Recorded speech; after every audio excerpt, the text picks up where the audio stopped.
안녕하십니까. 저는 한국대학교육협의회 대표 강사로 있고 창원중앙고등학교에서 근무하는 박진형입니다. 2020년도 학교 밖 청소년 대입 설명회를 시작하도록 하겠습니다. 자, 오늘 설명드릴 내용은 첫 번째, 대학 입학 전형 수립 체계에 관해서, 그리고 두 번째, 대학 수학 능력 시험의 이해, 그리고 세 번째, 2020학년도 대입 전형 주요 사항에 대해서 말씀을 드리겠습니다. 그리고 대입 전형의 이해 및 전형 유형별 특징에 가장 여러분들이 많이 지원할 수 있는 교과 전형, 그리고 종합 전형, 논술 전형의 특징에 대해서 살펴보도록 하겠습니다. 그리고 다섯 번째로 수시 진학 로드맵이라고 해서 일반 대학 기준으로 해서 여러분들이 어떤 방법으로 지원할 수 있고 어떻게 지원 대학들을 가늠할 수 있는지 그 방법에 대해서 살펴보도록 하겠습니다. 그리고 여섯 번째로 전문대학의 수시 진학 로드맵을 살펴볼 건데 기본적으로는 우리 도내에 있는 전문대학을 기준으로 말씀을 드리도록 하겠습니다. 그리고 마지막으로 대입 설계를 위한 진로 진학 정보 활용이라고 해서 대입 정보 포털 어디 가라든지 전문대학 포털 프로칼리지 등을 이용해서 여러분들이 대입의 어떤 설계 방안을 어떻게 활용할 수 있는지 그런 부분에 대해서 말씀을 드리도록 하겠습니다. 첫 번째, 대학 입학 전형 수립 체계에 대해서 알아보겠습니다. 대학 입학 전형은 3년 예고제라고 해서 대입 전형 기본 사항에 대해서 대교협에서 발표를 합니다. 그리고 대입 전형 시행 계획을 대학에서 발표를 하고 수시 정시 모집 요강을 역시 대학에서 발표하도록 되어 있는데 이 시기가 정해져 있습니다. 대입 전형 기본 사항은 고등학교 1학년 8월 말까지, 그러니까 실제 시험이 치기 전 2년 6개월 전에 이루어지게 되어 있습니다. 그러니까 올 8월 말까지 2023학년도 대입을 보게 될 학생의 기본 사항들은 발표를 하게 되어 있습니다. 기본 사항보다 자세히 모집 요강 보다는 어떤 전체적인 부분들은 줄지만 전체적으로 전형들이 어떻게 운영되고 어느 정도 인원을 가지고 어느 전형에서 어떻게 뽑겠다는 것 정도를 발표하는 것이 대입 전형 시행 계획입니다. 고2 4월 말까지, 즉 1년 10개월 전에 발표하도록 되어 있고 내년에 대학 입시를 바라보는 학생들은 이미 4월 말에 각 대학에서 대입 전형 시행 계획을 발표를 했습니다. 올해와 다르게 내년에는 대입 전형은 매우 좀 다른 방법으로 운영이 됩니다. 올해와 좀 많이 달라졌습니다. 그래서 내년에 대입을 준비하는 학생들은 반드시 본인이 희망하는 대학에 대입 전형 시행 계획을 입학처 홈페이지에서 다운받아서 어떤 방법으로 대입 전형이 이루어지는지를 반드시 확인할 필요가 있습니다. 그리고 올해 시험을 보는 학생들 수시는 5월 4일날 발표를 이미 했고 정시도 9월 1일날 모집 요강을 발표를 합니다. 대입 전형 시행 계획에서 모집 요강으로 넘어가면서 보다 이 시행 계획들을 상세하게 설명을 해 두었다라고 볼 수 있습니다. 근데 대입 전형 시행 계획에 대부분의 내용들이 여러분들이 꼭 알아야 되는 기본적인 내용들이 들어가 있기 때문에 반드시 내년에 대입을 준비하는 학생들은 대입 전형 시행 계획에 따라서 어떤 방법으로 이루어지고 어떤 전형에서 얼마나 뽑고 내가 지원할 수 있는 전형은 어떤 것인지를 확인할 필요가 있습니다.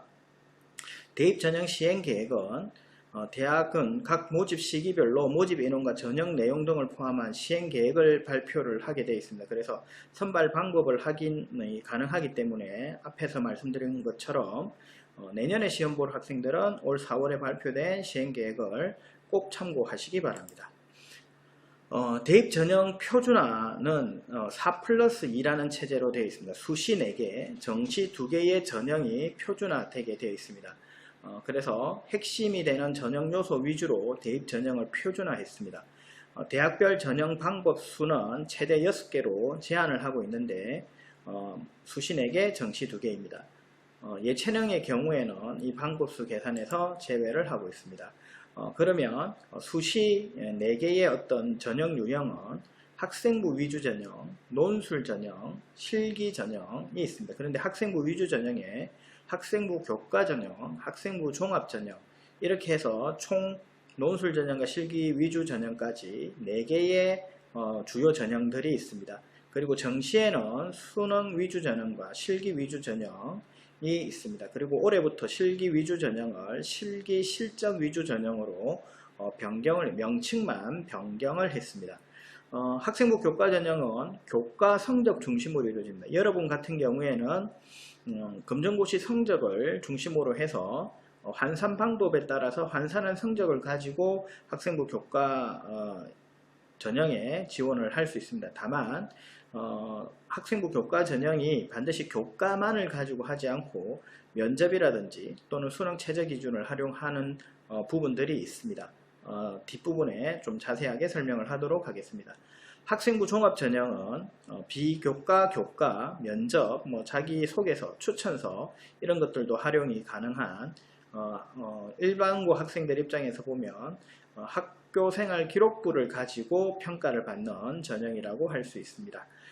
그리고 논술은 논술 실력이 당락을 좌우한다고 볼 수 있겠죠. 그리고 실기 위주 전형은 어떤 실기 실적 등 특기와 관련한 어떤 부분들이라고 할 수 있습니다. 주로 예체능 계열의 학과들에서 실기 위주의 전형들을 운영을 하고 있습니다.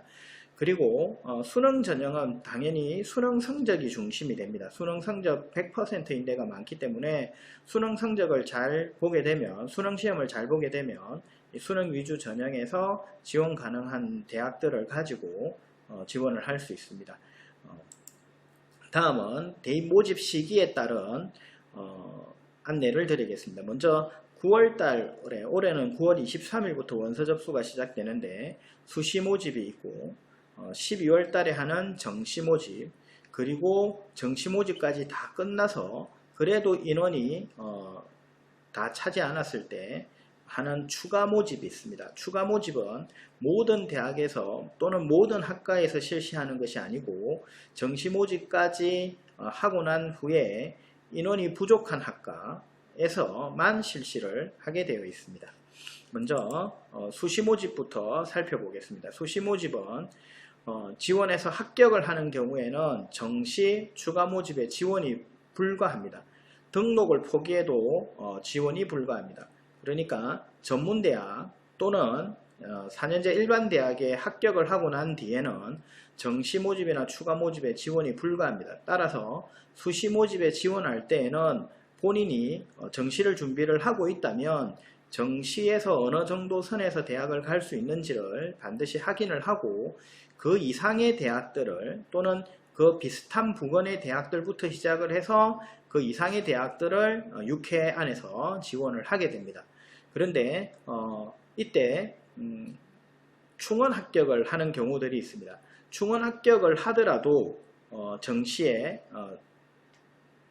지원이 불가합니다. 그래서 최초 합격이 아닌 충원 합격으로 본인이 그 확인을 못했다고 하더라도, 대학에서 발표되는 사실이나 이런 것들을 몰랐다고 하더라도 충원 합격이 된 사실이 있으면 지원이 불가하기 때문에 반드시 수시 모집 이후에는 본인이 어떤 학교에 지원을 했는가에 따라서 그 학교에서 발표되는 상황들을 반드시 체크를 할 필요가 있습니다.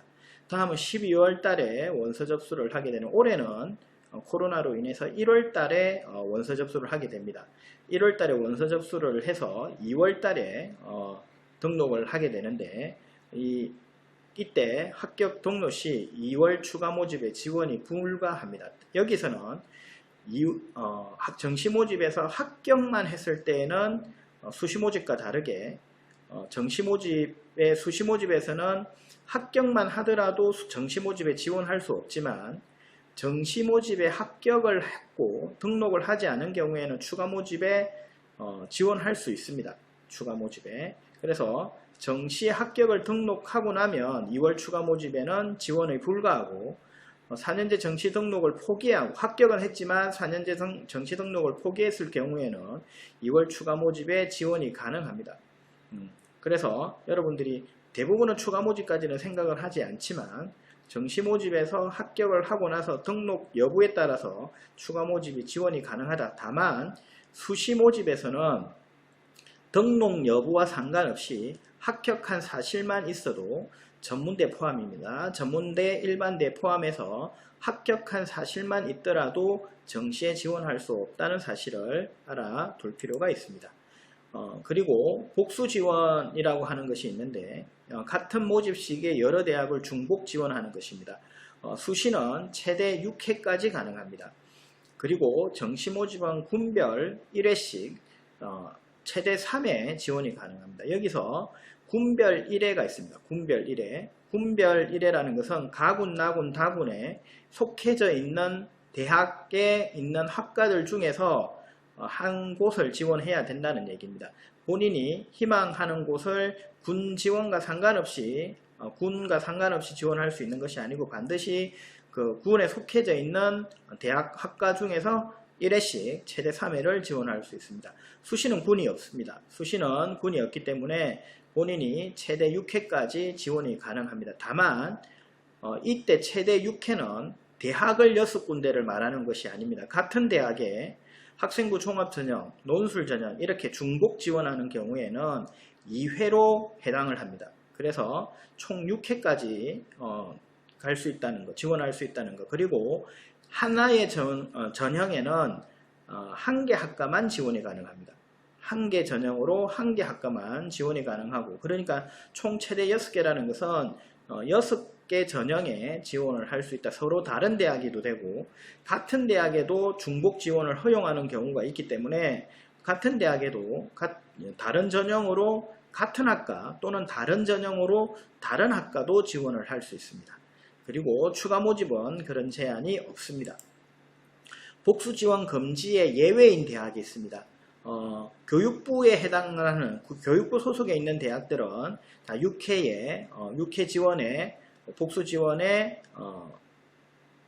적용이 됩니다. 그러나 예외인 대학들, 산업대학, 전문대학, 그리고 특별법에 의해 설립된 대학은 추가로 지원이 가능합니다. 예를 들어서 산업대학인 청운대와 허원대는 6회 이외에 더 넣을 수 있다는 거죠. 그리고 나중에 설명드릴 전문대학 또한 역시 마찬가지입니다. 전문대학은 일반대 6회를 지원하고 난 뒤에 전문대학은 횟수에 상관없이 지원이 가능합니다. 그러니까 여러 군데 본인이 희망하는 대학이 있으면 전문대학은 횟수에 상관없이 지원이 가능하다는 겁니다. 그리고 특별법에 의해서 설치된 대학 아래에 나와져 있습니다. 육군, 해군, 공군, 국군 간호사관학교, 경찰대, 그리고 광주과학기술원, 대구 경북과학기술원, 울산과학기술원, 한국과학기술원, 한국예술종합학교, 한국전통문화대학교, 한국방송통신대대학은 6회의 지원에 상관없이 지원이 가능합니다. 다음은 두 번째 챕터로 대학 수학 능력 시험의 이해에 대해서 살펴보도록 하겠습니다. 올해 수능 출제 범위는 작년과 달라졌습니다. 작년까지는 2009년 개정교육과정이 적용되었고 올해부터는 교과서가 2015 개정교육과정으로 바뀌어서 교과서가 바뀌었습니다. 그래서 올해 수험생들은 2015 개정교육과정을 이수했기 때문에 여기에 맞는 수능 출제 범위로 변경이 되었습니다. 다만 수능 시험의 형태는 예전의 수능 시험의 형태와 비슷합니다. 그래서 국어, 수학과, 수학나, 영어, 그리고 사회탐구, 과학탐구, 직업탐구, 제2외국어 한문 이런 식으로 수능이 작년과 동일한 형태의 수능으로 치루어지게 됩니다. 그리고 2021 학년도 수능 기본 계획을 보면 국어가 45문항으로 80분간 진행이 되고 수학은 가나형 30문항으로 100분, 영어 45문항 70분, 그리고 한국사 20문항으로 30분이 치러지게 됩니다. 한국사는 올해까지는 4교시 시작할 때 보게 되는데 한국사 시험을 보지 않으면 나머지 과목의 성적도 표기가 되지 않고 결시로 처리가 됩니다. 그래서 반드시 한국사 시험은 필수로 응해야 되고, 내년에는 이 한국사 시험을 1교시 앞쪽으로 올리는 것에 대해서 검토를 하고 있지만 아직 확정 발표된 것은 아닙니다. 그리고 4교시 사회탐구, 과학탐구, 직업탐구 중에 학력을 선택해서 각 과목당 20문항, 2과목을 선택해서 평가를 치르게 되고, 5교시 제2외국어 한문, 과목당 30문항, 역시 본인이 희망하는 9개 교과 중에서 한 교과를 선택해서 시험을 보게 됩니다. 3년 동안 수능이 출제 범위 및 구조가 계속해서 바뀌는 해입니다. 작년에 졸업한 학생들은 2009년 개정교육과정에 의한 교과서로서 시험 범위가 정해졌다면, 앞에 말씀드린 것처럼 올해 3학년들은 올해 시험을 대입을 보는 학생들은 2015년 개정교육과정에 의해서 학생들이 공부를 했기 때문에 그 시험 범위가 적용이 됩니다. 특히 달라지는 부분이 수학의 가형과 나형인데, 작년까지는 수학의 가, 나형 중에서 학률과 통계 부분만 범위가 똑같았습니다. 그런데 올해 같은 경우에는 학률과 통계뿐만 아니라 수원까지 갖고, 그러니까 범위가 다른 것은 미적분과 수투만 가형과 나형이 다릅니다. 일반적으로 가형은 자연계열 모집 단위를 시험 보는 학생들이 응시를 하게 되고, 나형은 인문계열 모집 단위를 지원하는 학생들이 응시를 하게 되는데, 지방에 있는 대학들은 가형과 나형을 허용하는 경우가 많습니다. 그리고 인문계열에 있는 모집 단위들도 가형과 나형을 다 허용하는 경우가 많고, 서울에 있는 상위권 대학들이나 우리 지방에서 보면 부산대, 그리고 경북대, 이런 대학들이 자연계 모집 단위에서 가형을 지정하고 있습니다. 6월달 모의평가를 보면 공통된 시험 범위가 시험 문제가 똑같이 출제될 것으로 예상을 했으나 그렇지 않고, 시험 문제는 똑같더라도 나형에서는 객관식으로 출제가 됐던 문제가 가형에서는 주관식으로 출제가 되는 등 문제는 똑같지만 형태를 좀 바꾼 부분들로 출제가 되는 경우도 있었습니다. 그리고 내년에 수능 시험을 보게 되는 학생들은 올해와는 수능의 어떤 과목 구조가 완전히 바뀝니다. 공통 국어, 수학 같은 경우에 공통으로 선택하는 부분이 있고, 그리고 국어 중에서는 학법과 작문, 언어와 매체 중에서 하나를 선택해서 공통이 75점, 선택 과목이 25점, 그래서 총 100점의 점수가 부여됩니다. 수학도 마찬가지입니다. 수원, 수투는 공통 출제 범위이고, 확률과 통계, 미적분, 기하 세 과목 중에서 한 과목을 선택을 해서 25점의 선택 과목 점수를 받고, 이것들을 가지고 합산을 해서 전체 공통으로 표준 점수와 백분위, 등급이 산출이 됩니다.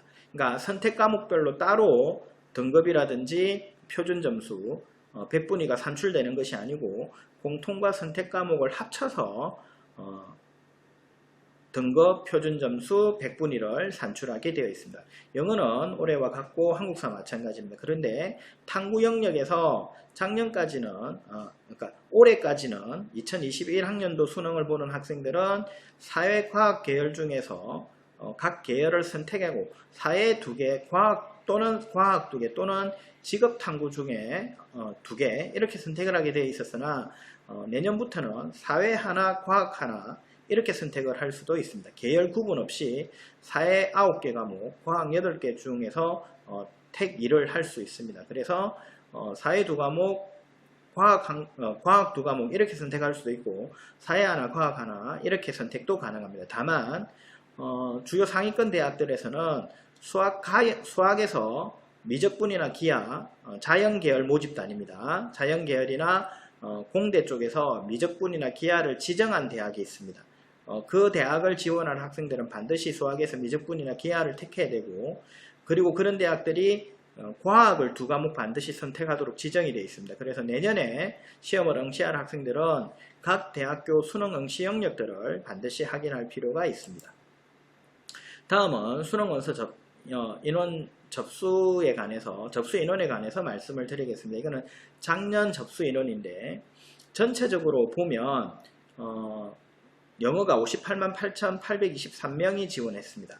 그리고 이때 가형과 나형, 사회탐구와 과학탐구의 영역들을 보면 수학 가형이 자연계 학생들이 지원을 하는 과목인데 가형은 32.1%입니다. 그런데 과학탐구를 지원하는 학생은 44.1%입니다. 그러면 과학탐구는 보지만 수학 나형을 보는 학생들이 꽤 많이 있었다. 약 3분의 1 가까이 정도 있었다라고 볼 수 있습니다. 그래서 실제 수학 가형이 수능에 가면 등급을 받기가 굉장히 어렵다라는 얘기가 있습니다. 그것은 가형에서 중하위권에 있는 학생들이 나형으로 옮겨가서 시험을 보기 때문이다라고 볼 수 있습니다. 실제 수능 영역별 언시자를 보면 작년에 과학탐구를 본 학생들이 43.8%인데 비해서 가형을 실제 응시한 학생은 31.7%입니다. 약 3분의 1 가까이가 나형으로 옮겨가서 시험을 봤다. 그래서 지금 모의평가에서 나오는 가형 성적이 나중에 수능에 가서도 그 정도 성적이 나올 거다, 그 이상 나올 거다라고 보기는 좀 어려운 부분들이 있습니다. 재수생들도 들어오고 실제 나형으로 옮겨가는 학생들이 있어서 지금의 어떤 성적들을 유지하기 위해서는 남은 기간 상당히 열심히 좀 준비를 해야 된다라고 말씀을 드릴 수 있습니다. 그리고 수능 결시율을 살펴보면 수능 결시율이 매년 결시율 추이가 올라가고 있습니다. 영어를 기준으로 해서 3교시를 기준으로 해서 보면 약 11.16%가 작년에 결시를 했습니다. 11.16%. 그러면 수능에서 8등급, 9등급에 해당하는 학생이 11%입니다. 그러면 제가 학생들에게 주로 설명할 때 수능은 8등급, 9등급이 없는 상태에서 1등급과 7등급의 학생을 다시 1등급부터 9등급까지 나누는 구조다. 그래서 수능이라는 것이 지금 현재 본인들이 시험을 보고 있는 전국연합학력평가나 모의평가에 비해서는 등급을 자연스럽게 등급이나 백분위가 내려가게끔 되어 있는 구조다. 그래서 남은 기간 동안 열심히 준비하지 않으면 수능 최저 기준이라든지 또는 정시시험 준비에 있어서 나중에 수능을 보게 되면 성적이 많이 내려간다라는 얘기들을 합니다. 그래서 결시에 해당하는 학생들은 3교시에 결시를 했다는 것은 4교시에 한국사 시험을 안 보는 것이기 때문에 한국사 시험을 보지 않으면 1, 2, 3교시 시험을 받더라도 결시와 똑같습니다. 그러면 11.16% 이상이 실제로는 결시를 한 것이기 때문에 실제 수능에서는 8등급, 9등급이 없는 상태에서 어떤 등급을 산출한다라고 볼 수 있습니다. 그래서 실제 수능이 모의평가나 전국연합학력평가보다는 성적을 받기 어려운 구조로 되어 있다. 가형과 나형의 선택에서도 마찬가지지만 그래서 남은 기간 동안 수능 준비들은 좀 철저히 해야 된다라고 말씀드릴 수 있습니다. 그리고 상위권 대학들은 학생부 교과 전형으로 지원할 때 등급을 필요로 하는 곳이 있습니다. 즉 수능 최저 학력 기준이라는 것이 필요한 곳이 있는데 이럴 경우에 영어를 포함하는 대학들은 반드시 영어 등급을 특정 등급 이상 여러분들이 획득을 해야 수능 최저 학력 기준을 맞추기 쉽다라고 볼 수 있습니다. 원래 1등급의 비율은 4%입니다. 그리고 2등급까지가 11%, 3등급까지가 23%인데 작년을 기준으로 해서 보면 1등급이 7.4%, 2등급까지가 11%라고 했는데 23.7%입니다. 그리고 3등급까지가 23%인데 영어 절대평가, 즉 70점 이상 받은 학생은 45.6%입니다. 그러니까 영어에서 등급을 따기가 훨씬 더 쉬웠다는 거죠. 그래서 반드시 수능 최저 학력 기준이 있는 대학을 지원할 때는 영어 등급을 어느 등급 이상 따지 않으면 획득하지 못하면 수능 최저 기준을 맞추기가 매우 힘듭니다. 그래서 영어 등급들을 어느 이상은 따야 된다라는 부분들을 반드시 생각을 하시고 과목들을 준비를 하는 것이 필요하다라고 생각이 되어집니다. 그리고 탐구 영역별 수능 응시자를 보면 학생들에게 물어보면 특히 인원이 많은 과목이 유리하다. 그래서 인원이 많은 과목을 선택을 해야 되지 않느냐라는 얘기를 합니다. 작년에 인원이 가장 많았던 과목은 사회탐구에서는 생활과 윤리, 그리고 사회문화였습니다. 그리고 과학탐구 영역에서는 생명과학원과 지구과학원이었습니다. 그런데 정말 수능 응시자가 많은 과목이 유리하냐라고 볼 때 꼭 그렇지는 않습니다. 다 4%가 1등급, 그 다음에 11%까지가 2등급 이렇게 과목별 비율에 따라서 등급은 나누어지는 거기 때문에 꼭 인원이 많다고 해서 1등급 받는 숫자가 많을 뿐이지 자기한테 유리한 것은 아니죠. 실제 작년에 원점수 대비 100분위 등급들을 사회탐구 영역을 중심으로 해서 살펴보면 생활과 윤리 같은 경우에는 48점을 받아야 1등급을 받았습니다. 원점수. 그런데 윤리와 사상은 1등급을 받은 학생이 50점 만점입니다. 그러니까 여러분들을 기준으로 해서 보통 수능 최저 학력 기준을 통과를 하려면 3등급 또는 4등급을 받아야 됩니다. 그러면 생활과 윤리는 3등급을 받으려면 45점은 받아야 됐다는 거죠. 그리고 한국지리는 46점을 받았어야 됩니다. 그러면 본인이 필요한 등급을 산출하는 과목들이 어느 정도 등급을 받아야, 원점수를 받아야 그 등급을 받을 수 있는지를 보면 자기가 받을 수 있는 점수가 몇 점인지에 따라 그 과목을 선택을 해야 되는 것이지 실제 많은 학생이 선택한다고 해서 무조건 유리한 과목은 아니다라고 말씀드릴 수 있습니다. 다음은 수능 성적 어떤 분석을 살펴보면 재학생, 졸업생, 검정고시 학생들의 성적이 나와져 있습니다. 당연히 졸업생들이 월등한 성적 분포를 보이고 있습니다. 그래서 평균 점수들을 보면 국어, 수학과, 수학나영에서 모두 다 졸업생이 성적들이 높게 나타납니다. 국어 과목을 살펴보더라도 졸업생들이 훨씬 더 많은 비중을 차지하고 작년에 졸업생의 비율이 보통 25% 정도가 항상 들어왔었는데 작년에는 학생 수가 많이 줄은 영향 때문에 28%가 졸업생이 들어왔습니다. 그리고 올해 같은 경우도 코로나로 인해서 아마 재수를 하거나 반수를 하는 학생들이 많이 늘어났다고 보여집니다. 그래서 올해도 수능에서는 졸업생의 강세들이 계속해서 이어지지 않겠느냐. 그래서 남은 기간에 혹시 수능을 가지고 최저 등급을 맞추거나 정시를 생각하는 학생들이 있으면 앞에서도 말씀드렸다시피 수능 시험 준비에 만전을 기해야 된다라고 말씀드리겠습니다. 수학 역시 마찬가지입니다. 수학 영역의 가영, 나영 모두 다 졸업생이 훨씬 더 상위 등급에서 가장 많은 비중들을 차지해 가고 있습니다. 굉장히 많은 비중들을 졸업생들이 그 등급을 가져가고 있다 얘기 드릴 수 있습니다.